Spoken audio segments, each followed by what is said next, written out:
ఆ నేను ఇప్పుడు మీకు ఒక పెళ్లి వార్త చూపిస్తా. ఇంతవరకు తెలుగు, తమిళ్, కన్నడ, మలయాళ, మరాఠీ, హిందీ, బెంగాలీ దునియా మొత్తంలో ఏ సినిమాలో కూడా గిసొంటి ట్విస్టులు క్లైమాక్స్ లేవు, అసలు ఉండయి కూడా.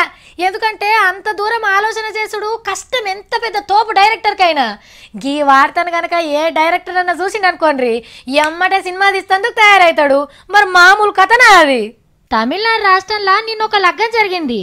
పిల్లగాడు చిలకర్ర బెల్లం పెట్టుకుర్రు. గట్టి మేళం దంచుతుంటే పుస్తెల తాడు పట్టుకొని పిల్లగాడు లేచిండు పిల్ల మెడల కడదామని. షిడుగ్గుని ఇంతల్లే ఇంకొకడు వచ్చి పిల్లగాని నూకేసి పిల్ల మెడల తాలి కట్టిండు. హీగేముంది, లగ్గం కార్యం ఒడిచింది, పిల్ల కూడా ఖుషి అయ్యింది. పుసుక్కుని ఇద్దరు లవర్లేమో లగ్గం టైకొచ్చి తాలి కట్టిండేమో అని అనుకున్నారు. గా కొత్త పెళ్లి పిల్లగాడు కుద్దు పిల్లగాని తమ్ముడే. అన్నకు సంబంధం చూస్తందుకు పోయినప్పుడు అమ్మాయి మీద మనసు వారేసుకుండట. మా అన్న నేను ఫోన్ నంబర్ ఇమ్మంటుండు అని తీసుకొని మనోడు లవ్లకు దింపిండు. పిల్ల కూడా అన్నకు బదులు తమ్మున్నే లవ్వాడింది. ఇక లగ్గన్నాడు ఈల చుట్టాలు ఆల చుట్టాలు అందరూ వచ్చిర్రు.